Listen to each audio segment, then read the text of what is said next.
नमस्कार, स्वागत है आपका साथ के बिसात में। मैं हूं सनी गंगासागर आपके साथ में। इस बुलेटिन में आपको दिखाएंगे देश प्रदेश की दिन भर की वो खबरें जो सुर्खियों में छाई रही। शुरुआत करेंगे इस वक्त आ रही बड़ी खबर से। सारंगढ़ से ये बड़ी खबर आ रही है। सारंगढ़ बिलाईगढ़ शासकीय अस्पताल के डॉक्टरों का कारनामा सामने आया है। आरएमए ने मरीज को अस्पताल की जगह चर्च भेजा है। मरीज इलाज कराने के लिए यहां सरकारी अस्पताल पहुंची थी और आरएमए संतोष टंडन की करतूत सामने आई है। मरीज की पर्ची के पीछे इलाज के लिए चर्च जाओ लिखा है। सीएचएमओ ने आरएमए को नोटिस भेजा है। भटगांव प्राथमिक स्वास्थ्य केंद्र का ये मामला है। तो ये अपने आप में एक अजीब मामला सामने आया है। आरएमए संतोष टंडन की करतूत सामने आई है जिसमें कि शासकीय अस्पताल के यहाँ आ रहे अस्पताल एक वृद्ध महिला लगा। मैं इसको ये बोला हूँ कि वहाँ वही सब लिखा हूँ, सब लिख दिए। हाँ। अपना कर्तव्य निर्वहन हाँ, कर मैं दिए। ये इसको मैं गलत लिखा हूँ, गलत लिखे हैं। इसका गलत, इसके लिए मैं सॉरी स्वीकार मांगता कर रहे हैं गलत।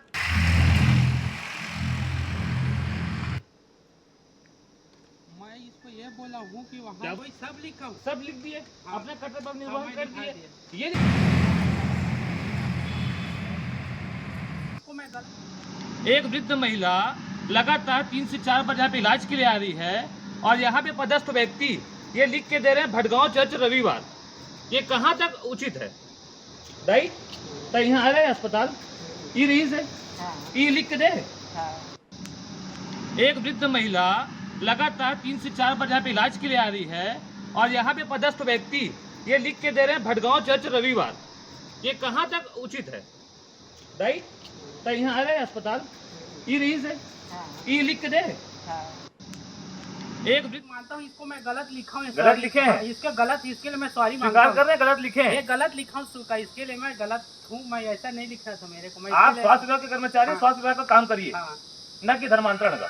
ये गलत है, ये गलत है। इसमें यहाँ क्या इनको मैं- भेज के क्या करवाना चाह रहे थे आप? मैं कुछ नहीं, मत एक बार आना ऐसे बोला था बस, हल्का में नहीं। मैं मानता हूँ इसको मैं गलत लिखा हूँ, गलत लिखे हैं। इसका गलत, इसके लिए मैं सॉरी मांगता स्वीकार कर हूँ। रहे हैं गलत लिखे ये हैं। गलत लिखा हूँ, इसके लिए मैं गलत हूँ। मैं ऐसा नहीं लिखना था मेरे को। मैं आप इसके लिए- स्वास्थ्य विभाग के कर्मचारी हाँ। स्वास्थ्य विभाग का काम करिए, हाँ, न कि धर्मांतरण का। ये गलत है, ये गलत है। इसमें यहाँ क्या इनको मैं- भेज के क्या करवाना चाह रहे थे आप? मैं कुछ तो आरएमए संतोष कुमार ने अपनी गलती को मान लिया है। लेकिन सवाल यही है कि आखिरकार इस तरह से कोई कैसे ये लिखकर दे सकता है कि आप अस्पताल के बदले चर्च जाएं। और इस खबर पर विस्तार से जानकारी के लिए हमारे साथ हमारे संवाददाता करण साहू जुड़ चुके हैं। करण, आपसे जानना चाहेंगे क्या इस मामले में कार्रवाई हुई है और किस तरह से ये जो आरएमए है संतोष कुमार है ये किसी को चर्च भेज सकते हैं? इसके पीछे की वजह उन्होंने क्या बताई है? जी बता दूं कि बिलाईगढ़ विकास खंड के प्राथमिक स्वास्थ्य केंद्र भटगांव का यह मामला है, जिसके बाद यहाँ पदस्थ जो कर्मचारी हैं, स्वास्थ्य कर्मचारी संतोष टंडन के द्वारा मरीजों को पर्चे के पीछे लिखकर चर्च जाने और बेहतर इलाज के लिए सलाह दिया गया था। इसकी जानकारी जब हमें हुई तब मुख्य जिला चिकित्सा एवं स्वास्थ्य अधिकारी डॉक्टर FR निराला से बात की गई और जानकारी लिया गया। तब उन्होंने बताया कि उक्त जो स्वास्थ्य कर्मचारी है उसको कारण बताओ नोटिस जारी कर दिया गया है और ऐसी लापरवाही बिल्कुल भी बर्दाश्त नहीं करने की बात कही गई है और जल्द ही उन पर कार्रवाई करने की भी बात कही गई है। जी, लेकिन करण कुमार, क्या और भी लोग इस तरह के हैं जो कि इसके पहले उनको चर्च भेजने की बात कही गई हो? क्योंकि इसमें एक धर्मांतरण का मुद्दा, एक एंगल इसमें दिखाई देता है। जैसे कि ये जो शख्स यहाँ पर हम देख पा रहे हैं जो कि पर्ची दिखा रहे हैं, इनके बारे में भी जानकारी दीजिए। ये कौन है और क्या इस संबंध में कोई और भी इस तरह से सामने आया कि उनको भी भेजा गया है चर्च? जो मरीज है वो नगर पंचायत भटगांव के निवासी हैं। वो बुजुर्ग हैं, उनको पता नहीं था कि चर्च जाना है। तब वो जो दिख रहे हैं शख्स वो भाजपा नेता हैं, उनको दिखाई कि पर्ची में ये लिखा गया है डॉक्टर के द्वारा। तब उन्होंने अस्पताल पहुंचा और जानकारी ली, तब ये इस बात का खुलासा हुआ और भी मरीजों को चर्च भेजने की जो बात सामने आ रही है इसका जो जांच है, जांच प्रक्रिया में लिया गया है। जैसे ही मरीज के नाम और सामने आएंगे तब पता चल पाएगा कि और कई मरीज हैं जिनको चर्च भेजने की डॉक्टर द्वारा सलाह दी गई है। जी, चलिए, बहुत बहुत शुक्रिया इस पूरी जानकारी के लिए। आगे भी आपसे हम अपडेट्स इस मामले में लेते रहेंगे।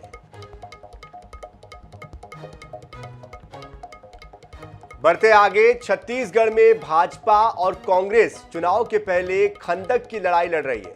ऐसे में मुख्यमंत्री भूपेश बघेल के एक बयान ने एक बार फिर से सियासत गरमा दी है। सीएम भूपेश बघेल ने क्या कहा और भाजपा ने इसे लेकर कैसे पलटवार किया, देखिए इस रिपोर्ट। छत्तीसगढ़ में भाजपा प्रदेश सरकार पर हमलावर है। कांग्रेस सरकार पर प्रदेश में धर्मांतरण से लेकर लव जिहाद और गौठानों में अव्यवस्था को लेकर निशाना साध रही है। इस बीच कांग्रेस के साथ विवाद की स्थिति भी बन रही है।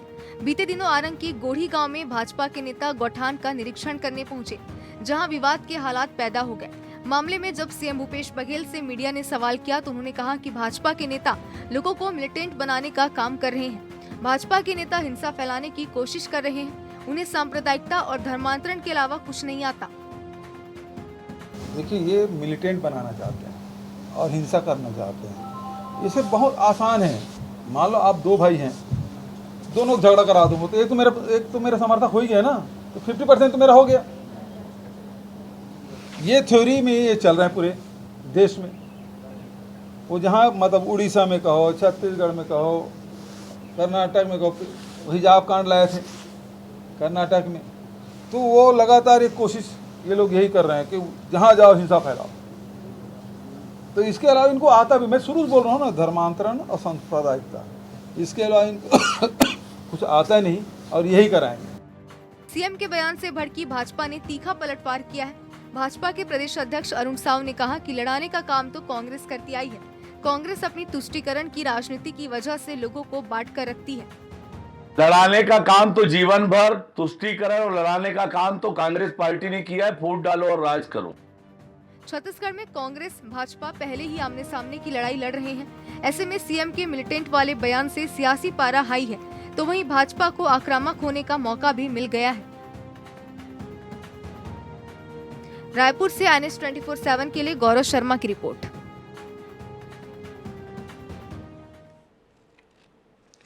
बिलासपुर से नागपुर के बीच वंदे भारत की जगह तेजस एक्सप्रेस चलाने का फैसला रेलवे ने 3 ही दिनों के अंदर पलट दिया है। दरअसल वंदे भारत में यात्रियों की संख्या लगातार कम होता देख रेलवे ने वंदे भारत के स्थान पर तेजस चलाने का फैसला लिया था, लेकिन आनन फानन में लिए गए इस फैसले को स्थगित करते हुए रेलवे ने वंदे भारत को कम बोगियों के साथ चलाने का नया फरमान जारी किया है।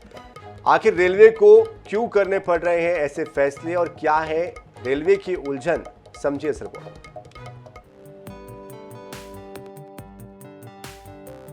दरअसल रेलवे ने छत्तीसगढ़ में अपनी सुविधाओं का विस्तार करते हुए बिलासपुर से नागपुर रूट के लिए वंदे भारत की शुरुआत 11 दिसंबर को की थी। महज 5 घंटे 30 मिनट में बिलासपुर से नागपुर का सफर तो पूरा होने लगा, लेकिन 5 माह के बाद रेलवे ने अपने विश्लेषण में पाया कि ट्रेन में लगभग 65% यात्री ही सफर कर रहे हैं। ऐसे में रेलवे ने 13 मई को ये फैसला लिया कि वंदे भारत की जगह तेजस एक्सप्रेस चलाई जाएगी। 14 मई से लेकर 16 मई तक वंदे भारत बंद रही और तेजस एक्सप्रेस चलाई गई।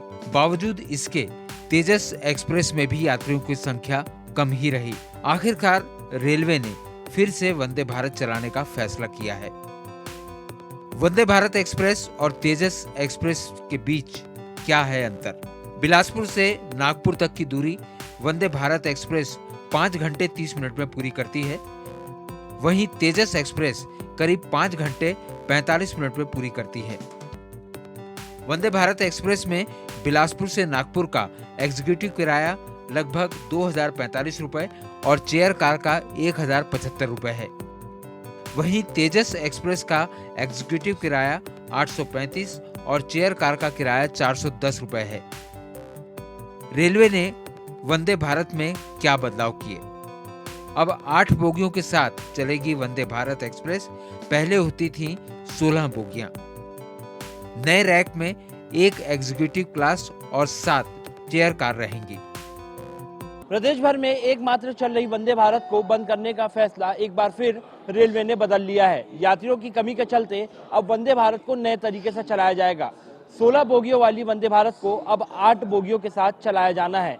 कैमरामैन मलकीत सिंह के साथ मोहम्मद सैन, NH24/7 रायपुर।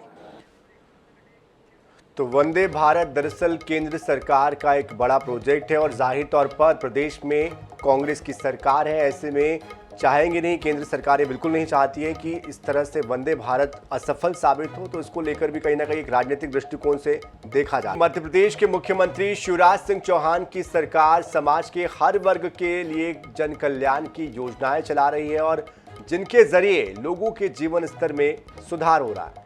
तो वही लोगों को समाज में सम्मान के साथ जीने का अधिकार भी इसके जरिए मिल रहा है। ऐसी एक योजना है मुख्यमंत्री कन्या विवाह योजना, जिसके जरिए गरीब परिवारों की बेटियों की शादी सरकार अपने खर्च पर करा रही है।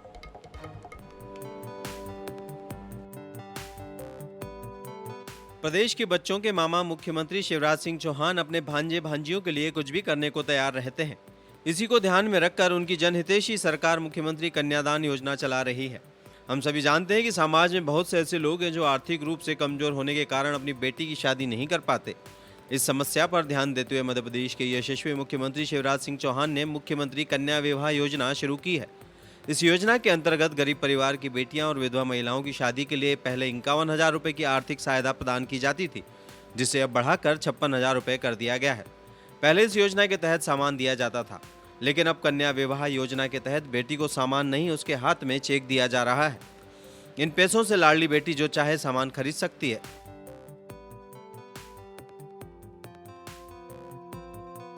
मेरे मन में यह था कि बेटी को घर से विदा करना चाहिए तो सामान दे के करना चाहिए, तो कुछ सामग्री का प्रावधान किया, लेकिन वो सामग्री में कई तरह की प्रॉब्लम आ रही है। कई बार अभी अखबार में पढ़ने मिला कि वो घटिया आ गई। अच्छा, कई बार घटिया ना भी हो तो सवाल उठ जाते। इसलिए आज बुरहानपुर से मैं तय कर रहा हूं, अब सामग्री नहीं देंगे, अब सीधे बेटी के हाथ में चेक देंगे ताकि वो जो चाहे वो सामान खरीद ले। कहां कहां देखे अपन, कौन ने घटिया साड़ी खरीद ली, के गिलट की पांजेब खरीद ली। अब ये इंसान नाम का आदमी भी बड़ा कमाल का है। मैं सबकी बात नहीं कर रहा, लेकिन कुछ तो जहां मौका मिल जाए वहीं खा जाए। इसलिए अब तय किया कि चेक दे दें। ठीक रहेगा कि नहीं बहनों? अरे तुमसे पूछ रहा हूं, ठीक रहेगा कि नहीं? सीधे चेक दे दें, जो खरीदना खरीद ले। अब कौन होते हो तुम ही खरीदने वाले। आज से योजना में ये बदलाव कर दिया जाएगा। योजना का लाभ लेकर हजारों गरीब परिवारों ने अपनी लाडलियों की शादी की है। मेरे मन में यह था कि बेटी को घर से विदा करना चाहिए तो सामान दे के करना चाहिए, तो कुछ सामग्री का प्रावधान किया, लेकिन वो सामग्री में कई तरह की प्रॉब्लम आ रही है। कई बार अभी अखबार में पढ़ने मिला कि वो घटिया आ गई। अच्छा, कई बार घटिया ना भी हो तो सवाल उठ जाते। इसलिए आज बुरहानपुर से मैं तय कर रहा हूं, अब सामग्री नहीं देंगे, अब सीधे बेटी के हाथ में चेक देंगे ताकि वो जो चाहे वो सामान खरीद ले। कहां कहां देखे अपन, कौन ने घटिया साड़ी खरीद ली, के गिलट की पांजेब खरीद ली। अब ये इंसान नाम का आदमी भी बड़ा कमाल का है। मैं सबकी बात नहीं कर रहा, लेकिन कुछ तो जहां मौका मिल जाए वहीं खा जाए। इसलिए अब तय किया कि चेक दे दें। ठीक रहेगा कि नहीं बहनों? अरे तुमसे पूछ रहा हूं, ठीक रहेगा कि नहीं? सीधे चेक दे दें, जो खरीदना खरीद ले। अब कौन होते हो तुम ही खरीदने वाले। आज से योजना में ये बदलाव कर दिया जाएगा। 1 अप्रैल 2006 को शुरू हुई थी मुख्यमंत्री कन्या विवाह योजना। गरीब जरूरतमंद परिवार की गरीब बेटियों के लिए बनाई योजना।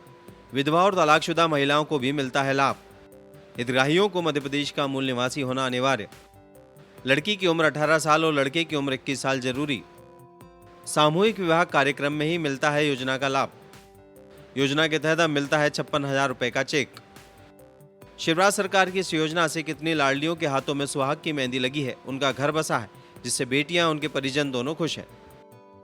जो माता पिता अपनी बच्चियों को शादियां नहीं कर पाते, असमर्थ होते हैं, तो उसमें इस योजना से वो लाभ ले। ये बहुत अच्छी योजना है, जो हमारे माँ बाप नहीं निभा सकते हैं वो मुख्यमंत्री की तरफ से हुआ है, और ये मतलब होता भी रहे आगे जाके।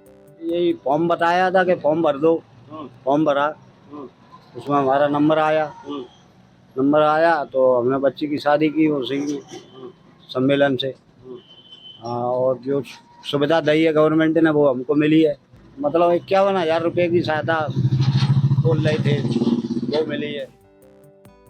मुख्यमंत्री कन्या विवाह योजना शिवराज सिंह चौहान की दूरदर्शी सोच का नतीजा है, जिसने प्रदेश की हजारों बेटियों की जिंदगी में खुशियां बिखेरने का काम किया है। प्रदेश में लगातार सामूहिक विवाह के कार्यक्रम होते रहते हैं। यही वजह है कि मध्य प्रदेश की महिलाएं अपने भाई और बच्चियां अपने मामा शिवराज को इतना प्यार करती हैं। भोपाल से मनीष त्रिपाठी की रिपोर्ट।